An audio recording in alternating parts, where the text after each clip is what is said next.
Good morning. Welcome to the 2021 Middle Tennessee Psychological Association meeting keynote address by Dr. Gary Fisk. I'm going to introduce Dr. Fisk and then hand the microphone to him and he'll make his presentation. When he's finished, if you have questions, we'd prefer to have the question period at the end, but during the presentation, if anything comes up that you urgently would like to discuss, feel free to put it in the chat and Dr. Fisk can address it during the presentation. Gary Fisk is a professor of psychology at Georgia Southwestern State University. He received his Ph.D. in psychology from the University of Alabama at Birmingham, where he studied behavioral neuroscience. His research background includes neurobiology, rehabilitation methods, student learning. Examples include instructional web pages, online learning management systems, and PowerPoint software, which of course we'll be learning about today. And in his free time, he enjoys gardening, community theater, and home brewing. Teachers. So that's one goal. A second goal today is I want to talk a little bit about my research process. How did I get started doing this? What led me here? It's kind of weird. I started out as a neurobiologist. How did I end up studying PowerPoint? How do we get there? I know you're doing research projects today, so I thought it'd be in the spirit of an undergraduate research day to talk about how I got interested in this and, where it all comes from. So hopefully there'll be some take-home ideas for using PowerPoint, but also some ideas for, research, maybe something inspirational for you and your own research. So let me get started. I want to start by telling you a little bit about my PowerPoint journey. How did I get started doing this? To start off with a little bit of a story here. There are several things that got people, everything clicks and people get it. But teachers also have these aha moments. So this is one of my insight moments. Oh, by the way, the term aha moment, I think that's an Oprah Winfrey thing, isn't it? Yeah. Well, anyway, I want to share with you my aha moment that got me started with doing PowerPoint research. Just going to advance my slide here. Okay, so here's a little story. This happened about 15 or so years ago. I was just getting started using PowerPoint in my courses. My PowerPoints were pretty basic at the time, mostly text, a few images, but mostly text. And I was just getting started with that. I put a lot of work into these PowerPoint slides. And I thought, man, this is going to be great. And, students are going to really love it and, that sort of thing. All right. So imagine this scenario. It's about 10 minutes before class. I'm in my office just getting ready to go to class for the day. And a student comes in all out of breath, and they're like, oh, Dr. Fisk, I've got this emergency. I can't attend class today. And I was like, well, obviously you're not sick, but I guess there's some personal emergency. They didn't share the details with me. So, and I was like, okay, well, I understand emergencies happen. You can do your emergency. So when students do this right before class and say, I can't attend class today due to some emergency, the next thing is, what's the next thing you think they're going to say? What's the next line? Well, my experience has been, this is the first statement here, I can't attend class. Then the next statement is something like this, are we doing anything important today? There's this kind of like, we're not really doing anything like a test today, are we? It's kind of, it's okay to leave today because, it's not really that important. Now, my temptation at this moment is always to get kind of sarcastic and say, oh, no, we never do anything important in here. It's just no big deal. Yeah, you can leave. Of course, I never say that. But, I was thinking that this is what the student was going to say, that they were going to say, we're not doing anything important today, are we? But that's not actually what happened. Okay, here's what the student actually said. It was close to this, but a little bit different. Here's what the student really said. The student said, are we just copying today? That was what the thing was. We're just copying today in class. And when this happened, I had a real does not compute moment. I didn't know for a second what the student said. I mean, it's just kind of like, duh, for a couple seconds. I didn't get it. What does this mean? Just copying. And I want to emphasize the word copying here. Whoops.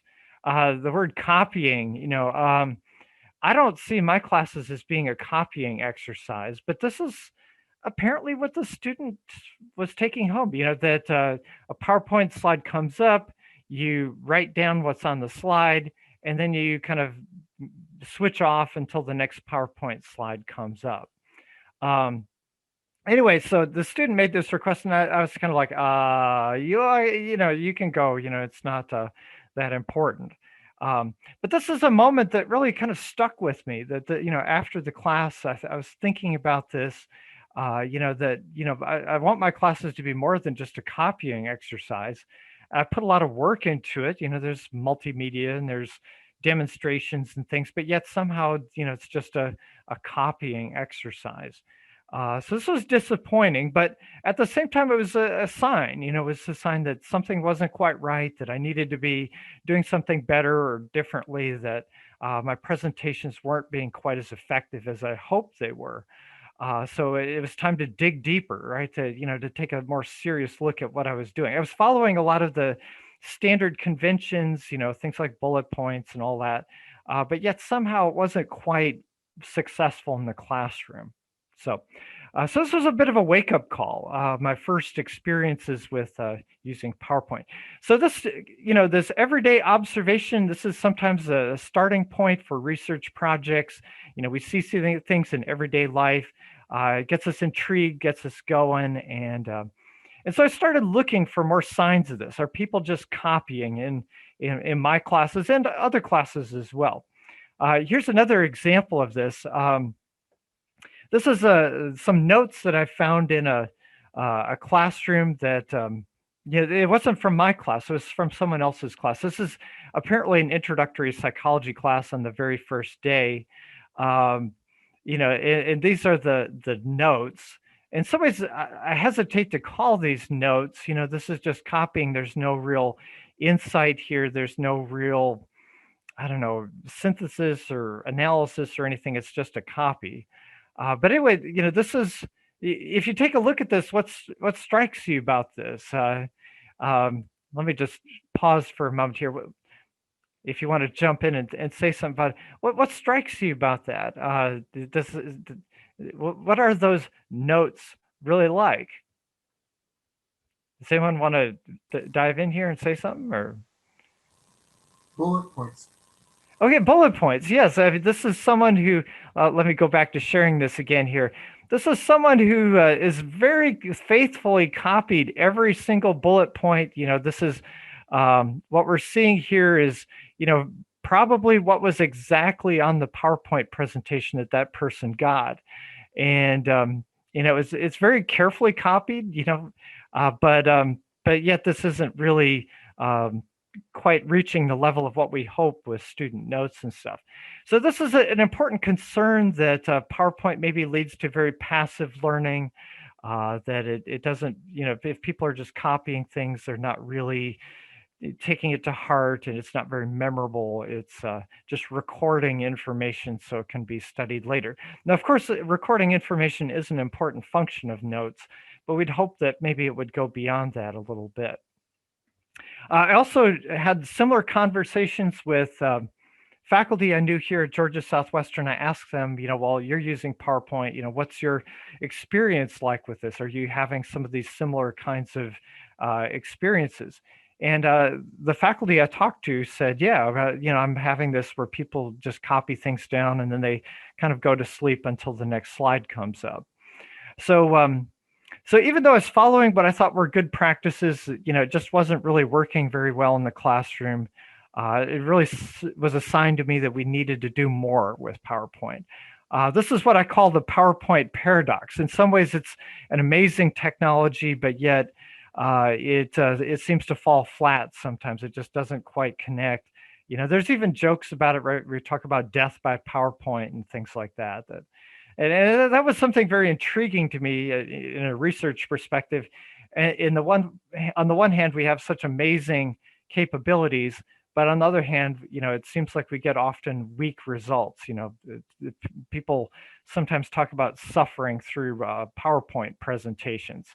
So why does this happen? Why do we have such a disconnect here can we do better than this? What can we do to make PowerPoints more, I don't know, dynamic? And not just the PowerPoint part, the presentation, the whole gestalt of it, right? How do we make the whole thing better?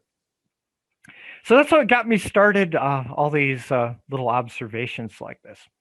All right, so the next step in a research project is you have to look at the literature. What does the literature say about these kinds of things? And believe it or not, there is a kind of PowerPoint literature out there. It's scattered across many different disciplines. People using PowerPoint in nursing and education, and talking about what seems to work and what doesn't work. So let's take a quick look at the PowerPoint literature. I don't want to spend too much time on this today because it's maybe not that interesting, but I'll give you a quick idea of what the educational literature PowerPoint in a classroom looks like. When PowerPoint first came out, there were a lot of these studies that were called media comparison studies. These are very simple experiments. The way these experiments work is, there's one class, an experimental group that gets PowerPoint. Then there's another class that gets transparencies. They get a chalkboard. They get maybe nothing at all, just someone speaking. And then the idea is, do the students who get PowerPoint have better grades than the students who get some other kind of media or no supporting materials at all? And so here's what these media comparison studies show. This is about 55 studies, I think, if I remember right. Most of these studies have null hypothesis results. About 2/3 of them, 66% of these studies I've reviewed, they say there's no difference between the students getting PowerPoint and the students getting transparencies or whiteboard information or whatever it might be. Wow, isn't that kind of depressing? I mean, as an educator, this is kind of depressing to me that, we put a lot of energy and money into equipping classrooms with PowerPoint, and I put a lot of time into designing these things, but yet the educational outcomes don't seem to show much improvement. So wow, this is kind of a disturbing sort of finding here. That maybe this is so discouraging. We'd say, well, we'll just throw PowerPoint in the trash can. It doesn't seem to be a very effective educational intervention. I know a lot of you are younger and don't remember this, but around the year 2000, there's a lot of enthusiasm about this, that PowerPoint and multimedia education were going to be the solution to, boring old dry lectures. And here the research results, though, are showing that it really doesn't seem to do much for student learning. Okay, well, there's more to this story than that. That's one kind of research study that's very common, the media comparison study. But let me show you another one. There's also a lot of survey research about what are student experiences with PowerPoint.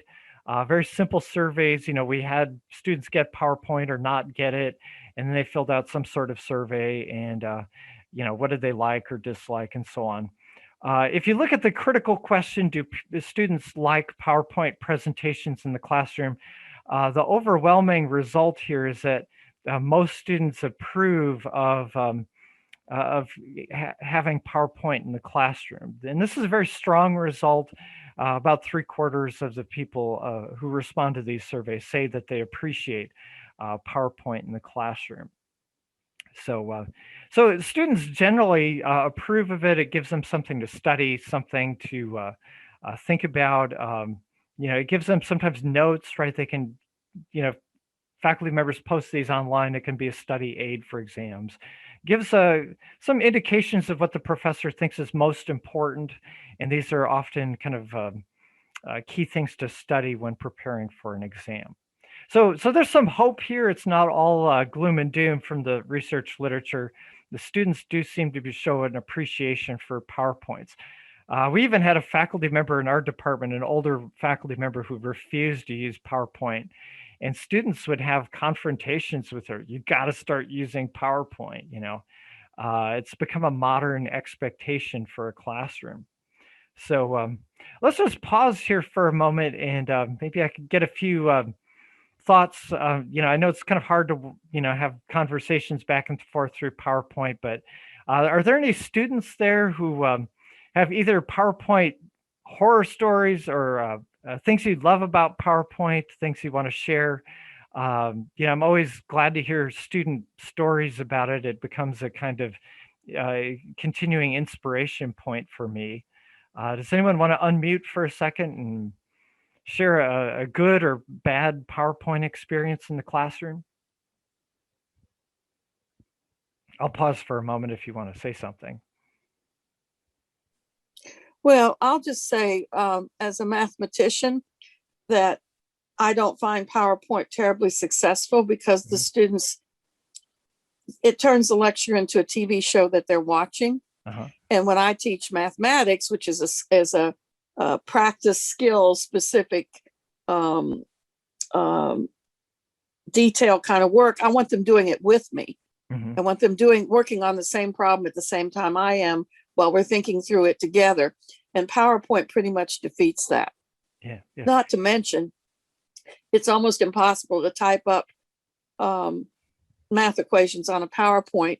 And students learn the math better if the steps come up one at a time, not if the whole problem is solved for them and sitting there. So that time sequencing seems to be important to their learning, and you can't do that well with PowerPoint. Yeah, well, I have an answer for this. And, your reaction is very, matches up with the literature very well on this. In the previous slide, I showed you that there were some students or some people who disagreed with PowerPoint. Almost all of those come from math courses. There's something very natural about the pacing of writing math equations on the board. If you put a math equation on a PowerPoint and it just flashes up and then disappears, students, it's very difficult for them to follow along. It's overwhelming. And so students greatly prefer the natural pacing, like on a whiteboard or something like that, where the professor can draw out the equation and then the students can follow along and write it out as it's being written in front of them. And they can watch it slowly grow and build over the course of a class. Well, cool. So yeah, you're right on mark there. That PowerPoint seems to be, the math part of it just does not seem to work very well in the classroom. And that's maybe an exception to the rule on this, what I've just talked about here. Well, thanks for sharing that experience. I think that's a good example of how PowerPoint doesn't always fit the occasion. Does anyone else want to share one more? We have maybe time for one more, like a student experience, something either love or hate, maybe a war story. I'm always up for a good PowerPoint war story if someone has one to share. Hi, Dr. Fisk. My name is Anna Lewis. I'm a non-traditional student, mid-40s. And what I've found is talking to my peers is a PowerPoint tells me what's going to be on the test, what I need to focus on, what I need to study. Everything else I can probably throw out. That's what I hear over and over and over again from my peers. Because I am older, I do it traditionally. I read the whole chapter, I attend the classes, I watch all the PowerPoints. But some of my younger peers don't actually do that. So they're looking for that quick fix. Sure. And that's what I think the PowerPoint ends up being. And that's why they get pretty upset when there isn't a PowerPoint. Oh, yeah. That means I've got to read everything. So that's my experience. Oh, no, I think that's a great experience to share. And I think that's the common student mindset that, we live in a very business-oriented society. Let's get to the point. What's the most important? We need an executive summary of, this gigantic chapter. And I think the students are also looking for a little bit of guidance too. It's not just students being lazy. I don't want to give the impression I think students are lazy. I think students sometimes genuinely feel overwhelmed by the amount of content that's in a chapter. And they're looking for some kind of signs. Here's the key thing. This is the most essential part of this chapter. And so here's some bullet points about this, trying to illustrate what is the most important thing. And I think they're turning to PowerPoint sometimes for that guidance, that they need someone to point out, this is really essential. And the PowerPoint kind of provides that guidance. So I think in that sense, it can be very important that Mhm. that it really helps students, kind of see the main picture there. Yeah. Yep. Yep. Okay. Well, thanks for sharing these. Thank you. I'm sure there's, other horror stories. We maybe don't want to go too deep into those, but anyway, all right. So what I'm going to do now is I want to shift a little bit. You've got a little bit of background. Why am I interested? I want to tell you about the results then, right? We're getting into the results. Or actually, I should mention a little more about methods. I've never really done a hands-on PowerPoint study where I collected the data and everything like that. I'd like to someday. This has been a little bit of a side project for me for some other research that I do, where I collect my own data. This is what we would call a scholarship of synthesis project. This is from the Scholarship of Teaching and Learning.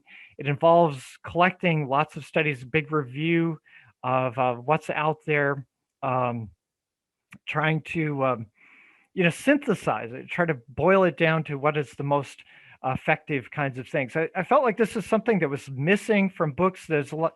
If you look at PowerPoint design books, they tend to be written by designers, people with fine arts backgrounds, communications backgrounds. There really wasn't much in education that's about how to design effective standards for effective presentations for the classroom. So that's what I was trying to do. I reviewed about 300 plus papers on this. Some of it was applied psychology, multimedia education research. Some of it was just, teachers publishing in their own journals, nursing, business, whatever, about what works and doesn't work for them and so on. So what I'm going to do is I'm going to boil it down. We're going to hit 3 very common practices with PowerPoint, and then try to see if we can do better, right? I think the goal is, it's helpful, right? The students are telling us it's helpful, but we got to try to do better with it. What can we do more with PowerPoint rather than just the standard practices? So look at the standard practices, look at some of the weaknesses of these standard practices, and then see what could we improve upon, what could we do better from these practices. All right, so now I'm going to get back to my PowerPoint here. We'll look at some of these standard practices here. Let's see. Okay, there we go. All right, so here's a very standard practice. We want to have attractive slides. Right? And there's this idea out there, this notion that if you have attractive slides, that this will fix PowerPoint problems. This is the guiding spirit of PowerPoint in the late 1990s when it was first coming out. That, as professors had all these facts, but the facts were sort of boring. So the solution was, we'd add some color, we'd add some animation like those flying bullet points, so those dissolving screen transitions and things like that, and maybe a little multimedia clip here and there, and this would fix the boring problem, right? That this would make our presentations exciting, right? It would breathe life into these dusty, dry facts. All right, so there's actually a word for this thought, right? This is a very intuitive idea, but there's a key term for this. It was called the Arousal Hypothesis. That was what it was called in the PowerPoint literature. That the colors, the motion, the multimedia clips would add interest by an emotional thing, right? It get the emotions going. This arousal would then carry over into our facts of our presentation. All right, now let me take the arousal hypothesis to the farthest level imaginable, right? If colors are the solution, we're just gonna go as far as we can. I want you to imagine for a moment, if colors are the solution to boring presentations, what would it look like? What would the perfect PowerPoint slide look like? Are you ready for it? I'm going to give it to you right now. Okay. Ready? Okay. A little drum roll here, please. Wow, there it is. Yeah. All right. This is what the students are really going to love, right? I'm sitting in my office. I'm making it special. I've got lots of colors in here. Oh, let me add a little motion here. Got to add a little motion now. Oh, yeah. There's some animation. Oh, yeah. The students are, oh, yeah. That's really going to get it. The students going to be just on the edges of their seat now when they watch this slide, right? Oh, you like that? Okay, I'm getting some clapping here. Well, very good, very good. So now, of course, this is very tongue-in-cheek, sarcastic humor here. I'm not seriously advocating that our slides should look like this, but this was kind of in the spirit of the emotional arousal hypothesis, that the only thing we needed to fix our boring presentations was lots of color and some useless motions like my explosion here. Now think about this critically for a moment. What's wrong with this slide? What are the problems you see on this slide?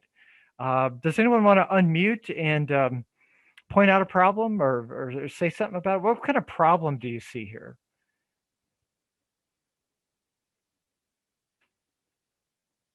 That it's distracting. Okay, we got it's almost like distractions too there. colorful. It's Just, kind of distracting from actually like the context of the slide. Okay, yeah, it's overwhelming, isn't it? There's so much, and it's hard to know what's really important. This explosion I've got going on the side here, that's unimportant, but yet it's very attention grabbing. It's directing attention to the wrong place. Anyone else want to share a problem with this slide? I think there's another critical problem going on here. I think like no matter how visually interesting you try to make the PowerPoint slide, it's still like a little bit difficult to compete with other forms of media that students might have seen. Like it's Sure. just you're not going to win that battle. Yeah, I'm not a professional designer, so if I'm trying to compete with these YouTube celebrities that have a crew that are designing special YouTube things, I'm having a hard time competing with that. My artistic abilities are kind of limited. I'm just not going to be able to design something that's really that great. One other thing I just want to point out here, these are great feedback on that. Thanks for sharing those. Notice that it's kind of hard to read. At the top up here, we've got black text against a purple and blue background. Here we've got black text against blue. As it gets into yellow here, we can see it better. But this has some major visibility problems, that this is not going to be easy to see in the classroom. Some of this might be nearly invisible when we show it to our students. So you can see this has got a lot of problems here. We don't want our slides to be boring, but yet, it's easy to go too far and design something that is going to be pretty atrocious. Plus, it's just kind of downright cheesy and unprofessional. So we got to do better. Now, you might think, okay, a solution to this is we can go into the PowerPoint slide application and use a template there, right? We'll find the right template, and the template will solve these design issues for us. I think this is better, right? This is a nicer slide than the one I just showed you, but at the same time, it's still problematic that this is not necessarily a great slide. Notice our fonts over here, that it's kind of small. If we get into a classroom, it might be hard to see these. I know this from experience. I've seen students give presentations with this very slide template, and in a large classroom, it becomes almost invisible. It's a small font, it's black text on a blue background. It just doesn't stand out. Also, another thing, look, they put the title down here at the bottom. Why would you do that? Why would you put the title at the bottom? The people in the back row of the classroom might have a hard time seeing this. Sometimes it's hard to see the bottom of a PowerPoint presentation slide when you're in the back row. So the PowerPoint slides do better, but they're not necessarily a great solution. That we have to be still very careful about what we get out of these slides. All right, so let me give some recommendations here, some thoughts about this. One thing I think we need to aim for is high visibility. We need to aim for large fonts, high contrast. If people can't see and read what's on the slide, it's not going to be very helpful. So one way to achieve high visibility is to do something like I have here. It's got black text on a white background, or the opposite would be white text on a black background. These are very high visibility, high contrast. They should be easy to read. Okay, so this is one solution, right? We need slides that are quite visible.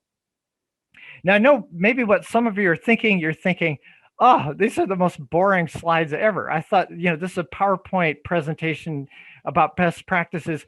I was expecting something more like a video game, right? Things would just be popping out at me and it would be super dynamic. Now, if you're thinking that, you're not the only one who's thought that. Let me show you one of the reviewers of my book and what this reviewer said about my slides. And reviewers can be brutal sometimes. The reviewer said, these slides have an old school, the 80s called, and they want their slides back. Look to them. Ouch. Oh, that hurt, so you're maybe thinking this right now, this is, these are boring slides and I don't want my presentation to be boring. Well, here's my response to the reviewer and the idea that these might be boring. What I'm trying to communicate with this is not boring. We don't want to be boring, obviously. But what we're trying to communicate is your presentation, the interest, the engagement, the things that are compelling about it need to come from a deeper place than the colors and the motion and things like that. That if you're relying on colors and motion to keep an audience interested, well, it's not going to work. It's probably going to just fall flat. You really have to think about your story. What's your message? And if you have a good message, then that's where student engagement really comes from. It doesn't really come from colors and flying bullet points. So that's one thing to think about. Here's another thing to think about as a kind of rebuttal to this, your slides are boring sort of comment. One thing we have to be mindful about as educators is what they're calling inclusive classrooms. These are classrooms where nobody is left behind. And we have to think about that from a perspective of visual abilities, that we don't, there are a lot of people out there who have visual impairments of some kind. Some of it's more basic stuff like refractive problems, nearsighted, farsighted, and so on. We have a substantial number of men, about 5%, who are insensitive to reds and greens. If we have older students, they may have presbyopia where they can't see small type very well. We have to be very mindful about these students. We have to design PowerPoints in a way that they will be easy to read no matter what your visual abilities are.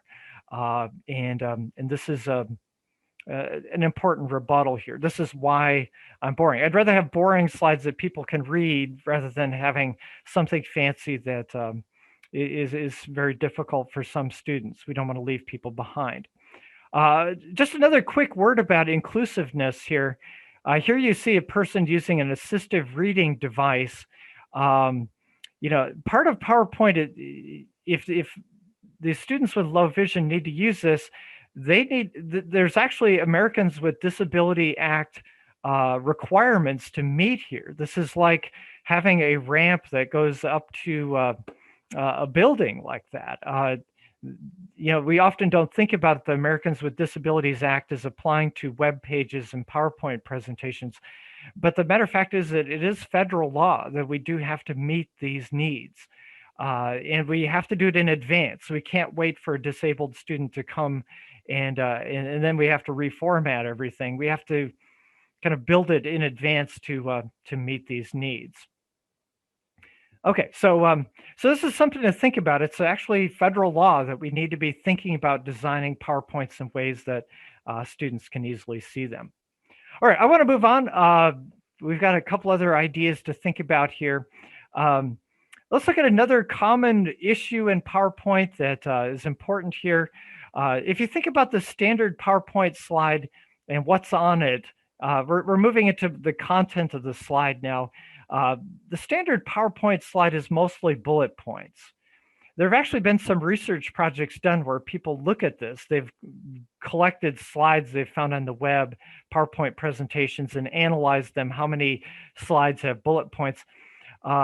These projects show that about 2/3 of all, PowerPoint slides have bullet points. 2/3, right? That's the bulk of the PowerPoint presentation is using bullet point slides. The name PowerPoint even kind of suggests bullet points. Is this a good thing? Okay, so let's look at bullet points. Maybe we can improve upon this very common practice of relying on bullet points. Let's look at another slide. I'm going to give you another amazing slide. Are you ready? Oh, yeah, here's another one that students are going to love. Wow, yeah, that's a great slide. All right, so as a professor, it's easy to get into this mode. It's like, we're just going to put it all out there, right? We're going to get it all on the slide. But the problem with this is as we get more and more text on the slide, it gets overwhelming, and it's really just too much. Now this slide's partly in Latin, right? So if you if you can't read this one, you're not alone in that one. This is just to illustrate the problem. Just think about the point here is, how would you feel if you got this as in a classroom, right? The slide's up there maybe a minute or two, and you feel like you've got to write it all down. Any one of those bullet points could be a multiple choice question. It creates anxiety, and after a few slides like this, you're just going to feel overwhelmed. You're just going to give up. You feel like it's pointless. So too much text can simply overwhelm people on PowerPoint slides. Now, there's an easy solution to this. If you read PowerPoint suggestions you find online, they have these rules about limiting the number of bullet points, limiting the length of the point. There's a rule called the 6x6 rule. It's supposed to have no more than 6 bullet points and 6 words in a bullet point. I think this is a partial solution, but I don't think it's a full solution. Here's some of the problems if we try to simplify our bullet points a little too much. We can dumb things down to the point where it's not maybe so useful anymore. So we run a kind of opposite danger here, that we've kind of eliminated so much that we don't really have much to offer our students. Another problem is that it can be very incomplete, very fragmented. We get these kind of little fragments of thoughts rather than very complete ideas. So this helps a little bit to restrict the number of bullet points and their length, but it's maybe not a full solution. Let's look at a few other ideas about this.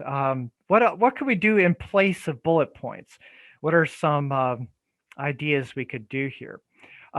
Here's another issue with bullet points, one that's maybe a bit more subtle. If we have slide after slide after slide after slide of bullet points, we can get into this kind of problem. There's an old American saying, an idiom, I can't see the forest because there were so many trees, right?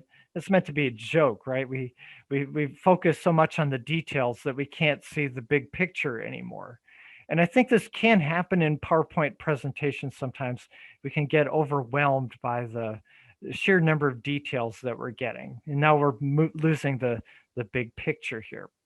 All right, well, I've got a few ideas for solving this problem. What are the solutions here? Let's look at these quickly here.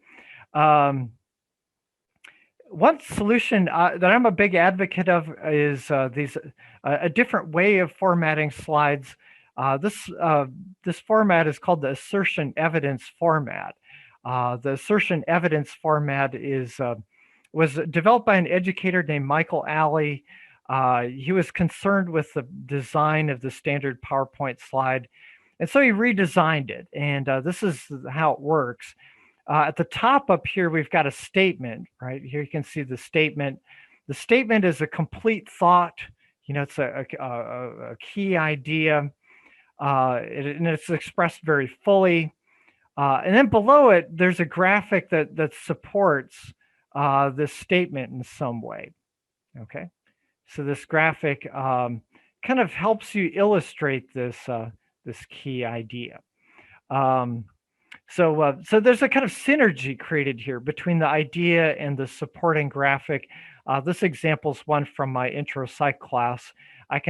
There's a statement about the id, but then I can launch into a little story about the ego and the superego and the id and how do they work together and these sorts of things. So anyway, this creates a kind of synergy. Notice it's visually attractive. It's not overwhelming people with lots of bullet points. The ego and superego bullet points from my other slide can be future slides like that. So this is an idea. We can use graphics, educational graphics, to replace some of those bullet points that might be more interesting and visually engaging. All right, I'm going to skip ahead just a little bit here. I got so wound up. I want to get into one other common practice and what we could do to address this, and then we'll kind of wrap up here. A third concern that's maybe very common, but yet we have to address it, is that PowerPoint leads to very passive learning. That PowerPoint ends up being a one-way street where the presenter just delivers information, and there's really no audience participation. It's a one-way street from the presenter to the students. This is a very old idea in education, that the idea of education was information delivery, that the teacher held all the facts and information, and then the teacher's job was just to transmit this to students. The students were empty vessels, and they were to be filled with the teacher's knowledge. Excuse me. This is an outdated idea of education, but yet PowerPoint tends to fall into this pattern sometimes, that PowerPoint is about information delivery. So what's the answer to this? There's a couple quick answers. A technology that's been very effective at dealing with this problem is this clicker technology, type of add-on here. You've maybe done this in some past classes. The teacher can pose a question on the board. These remote controlled devices can be used to answer A, B, C, D, and the students get immediate feedback on how well they understand the idea. The teacher also gets some feedback on how well it's working, how many students understand a topic. There's solid science behind this. There's many studies showing that this is effective. Maybe doesn't cure everything, but it can be a very effective way of getting a more two-way kind of communication. What I want to add to this very briefly is there have been some very clever psychological studies showing that it's the benefits of this are not the clickers themselves, the remote controls. The benefits are really the posing questions to the audience, that it's the questions, the challenges that the audience gets, and that's the beneficial part. We can get the same kind of educational benefits without clickers if we build in questions into our PowerPoints.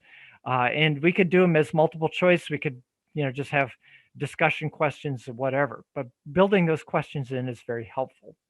Here's a question that might be from an introductory psychology class: which part of the mind is entirely unconscious? And we'll just, and this is an animation here. I can click a button, and now it shows the students which one is right. So we don't have to get super high tech to get the benefits of this. Okay, so that's just something to think about. We need to build in some opportunities for two-way communications here and real student interaction. Okay, I want to finish. I'm getting near the end here. Just finish with a quick example. I want to try to put some things together, and then we'll open it up for questions and answers. This is a slide I made recently for a sensation perception class. I thought it was kind of a fun slide, so I thought I'd include it here to just as a wrap up to show what can be done with this. It may not seem like a particularly impressive slide, but yet there's a lot of thought that went into the design of this. All right, so here's my slide here.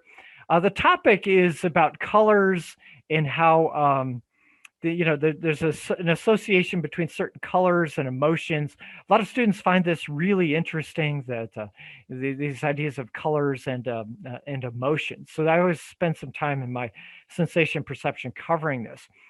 There's a lot of interest in the color red, that red might signify aggression, that red might be attractive to both men and women. And so here's a slide I built about this, about the idea of red being an especially emotional color. The red is attractive for men and women. Now, let me just break down this slide. I'm going to dissect it for you a little bit to try to point out some of it may not seem very special, but there's a lot of careful design here. Notice it's black text on a white background, so we've got our high visibility that we're seeking. The title up here is a complete statement, right? It's a complete thought. It's not a fragmented 1 or 2 word title. It really communicates the essence of this slide. Notice I kept my bullet points short over here. These are just a few key ideas from the slide. I'm not, overwhelming people with huge chunks of text. Then for my graphic, this is a fun graphic, right? This is something that people have seen. You've probably seen the distracted boyfriend meme before.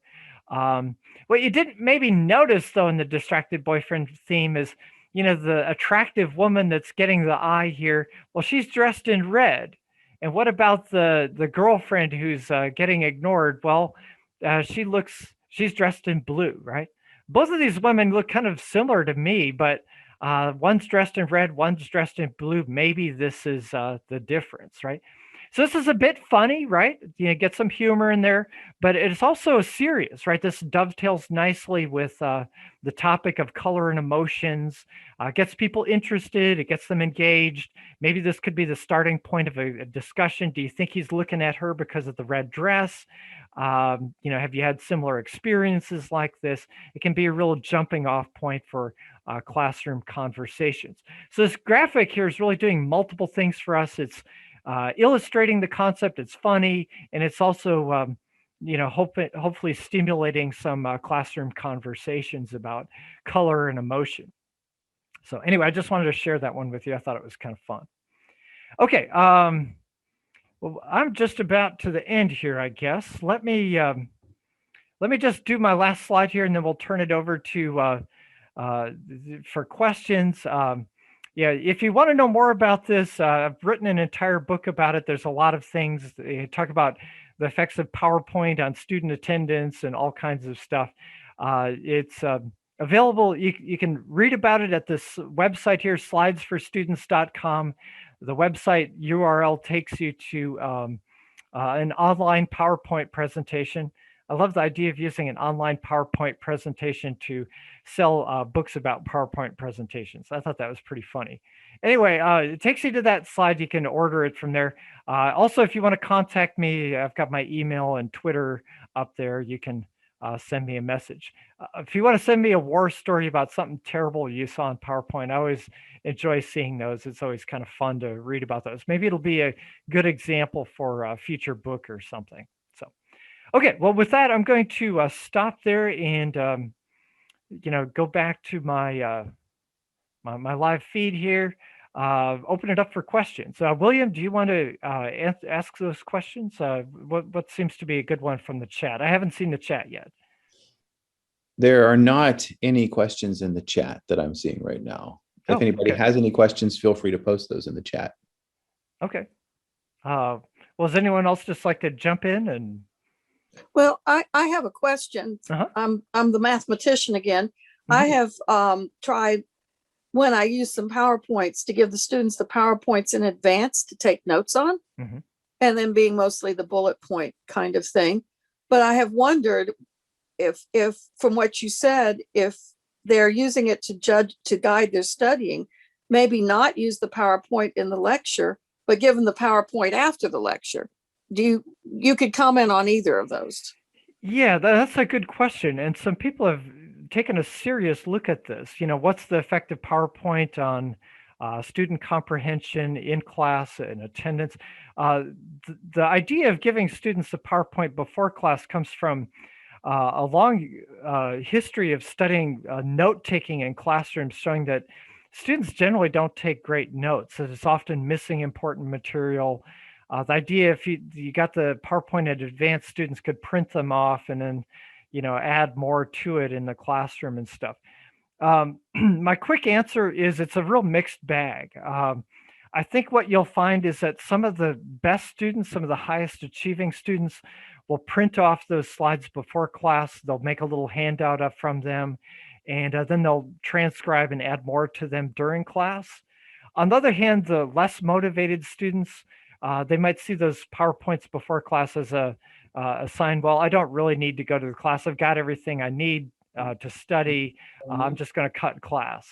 So it can be a very mixed bag. It's a very common practice to give students the PowerPoints before class, but I'm not really sure it helps. It's going to depend a lot on the level of student too. I think upper level students tend to take that more seriously. Lower level students in core classes tend to take it not so seriously. It's just going to have differing effects. So I know that's not much of an answer, but I think it depends a lot on your student audience and your goals like this, that giving the students the slides on a learning management system can have very widely varying effects. I don't think That's it's harmful. helpful. Okay, Thanks. good. I don't think Yeah. it's harmful though to share slides with students. It's kind of up to you and what kind of goal you're trying to achieve with it. Maybe some of the students here can comment on that and tell us how useful they find that. Maybe some people don't even bother to look at them. I don't know. Dr. Fisk, we do have a question on the board. Okay. There's actually a famous parable related to what you just said, that the students ask the professor for the notes, so they're provided. And then the students say, well, all you do is review the notes you provided. So the professor adds more, and then the notes are out of date, and it becomes a squirrel chasing its tail. But yeah. Here's your question. Should we avoid the use of excessive animations? Good question. Excuse me for a second. My nose is running a little bit here. Excessive animations. One thing to be careful about with animations is, what do we mean by animations? Animations in PowerPoint are often things like flying bullet points, or they'll dissolving slide transitions and things. I think the evidence is pretty clear that those are not helpful, that audiences eventually find them annoying, that they don't really add enough to student engagement to be worthwhile. I think there are other animations so that can actually be very helpful. There are educational illustrations, like think about the chambers of the heart and how the heart beats. This opens up and then that valve closes. And if we have animations like that, the evidence is they're very helpful. That those kinds of animations, ones that illustrate changes over time, can be very useful. Some people use animations to make their bullet points appear one point at a time. And that way you can control the pacing of when bullet points appear, that people can't get far in advance of what you're doing. The opinions on that are kind of mixed opinions.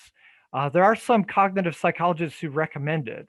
On the other hand, there's some people who feel like it gives a presentation an almost insulting, spoon-fed sort of feeling to it, that I'm just giving you one little morsel at a time through the presentation. So I don't know, your mileage may vary on that one, that it may be helpful to make animations appear one at a time, or bullet points appear one at a time like that. I guess my main thought on animations is the really empty content ones, the ones that don't add to understanding. I think we can safely ditch those. And especially over the course of an hour, people find the flying bullet points and stuff just sort of cheesy and unnecessary and almost draining, that it can have a fatiguing kind of effect when you've been listening to those over and over again, and just seeing those boom, boom, boom like this. It kind of pulls at our primitive orientation reflex abilities a little too much, and gets overwhelming that way. But just to be clear, we should still set up our HTML notes with blink on for each line.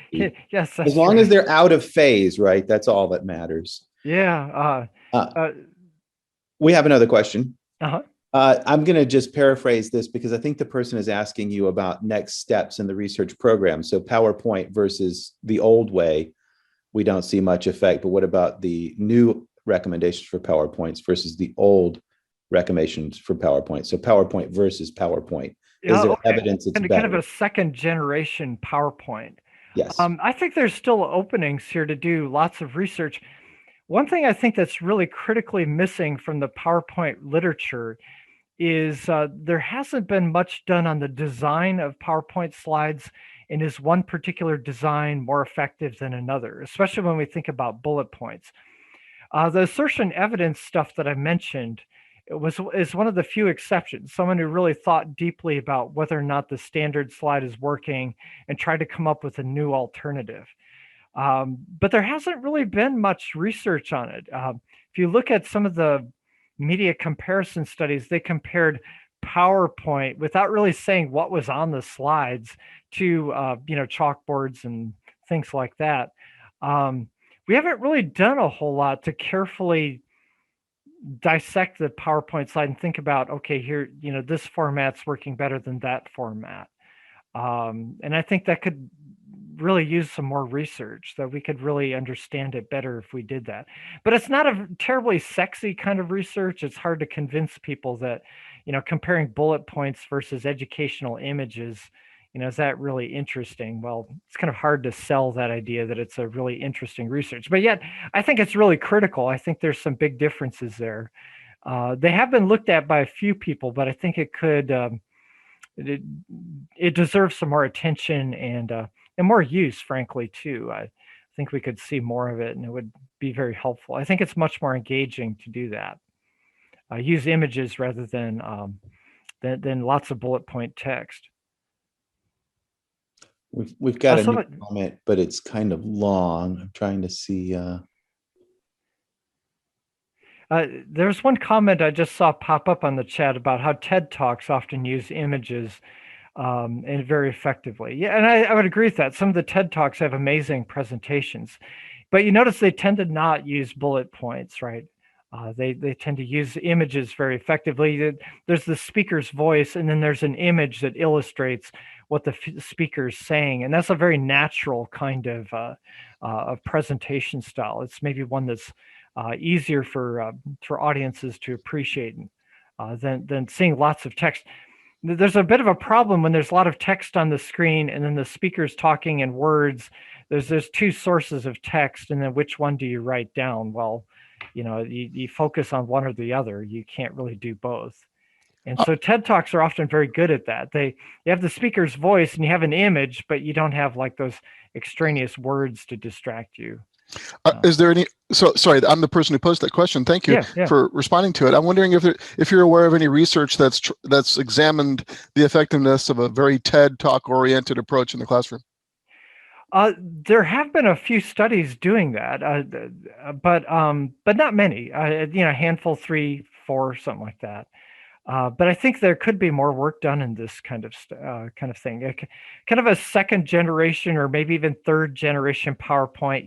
The PowerPoint of the 1990s just didn't really cut it in the classroom. Let's see if we can do better. And I think I'm optimistic that we could do better than our current practices. But at the same time, there's a kind of culture of PowerPoint that's developed, right? A kind of expectation that there must be bullet points. And it's kind of hard to break out of that expectation now. But hopefully today you've got some new ideas, maybe new directions, new ways you can take PowerPoint. So I'm going to squeeze in one last question from the chat, and this will be the final one. So if I summarize this one, the person gives the students some of the slides before class, but not all of the slides, and then they need to go to class to get the rest of the information. What are your thoughts on that practice? I think it could work. There's actually some people who've looked at that. They've given fragmentary presentations, where certain key terms are missing, certain bullet points are missing, and then the student's job is to come to class and fill in some of those missing details. The students are provided with some skeleton of what's going to be there, but they still have to fill in some details like that. And I think it can work, although it is more work, right? You've got to create essentially 2 presentations, one for posting online and then a second one to actually give in class. So it is more work that way. I think it can be useful sometimes to just have frank conversations with students about how, well, if you're just copying down the bullet points, you're not really doing enough. You need to be doing more and adding to this kind of skeleton that I've provided for you. So. Yeah. All right. Well, I think we're just about out of time. If you have more questions or thoughts, please feel free to send me an email and I'll try to respond to those sometime in the next week. But it's been great to be with you. I appreciate your energy. And it's a little funny to do a presentation through Zoom like this, but I can feel your energy on the other side there. I think it's worked out pretty well. So. Yeah, there's some great questions popping up in the chat right now. I'm noticing as we're winding down. So thank you very much. You're welcome. We're going to do a little virtual applause here. Everybody can use your reactions to clap your hands or throw up a party hat. We appreciate you coming and joining us today. And I know it's thunderstorming there, and we made it through without a power cut. Yes, on yes, your we end. did. Actually, I think I'm in the clear now. The worst of it has passed through Southwest Georgia already. So Excellent. You know, I've been telling everybody we're going to have this perfect MTPA, and then, like, of course, I didn't anticipate weather on your end, and so yeah, you know, we it's got funny. lucky. I was going to give this presentation a few years ago at a conference at Kennesaw State, and then a hurricane came through, and there were like trees down everywhere, and I couldn't even leave the house. So this worked out a lot better than that did.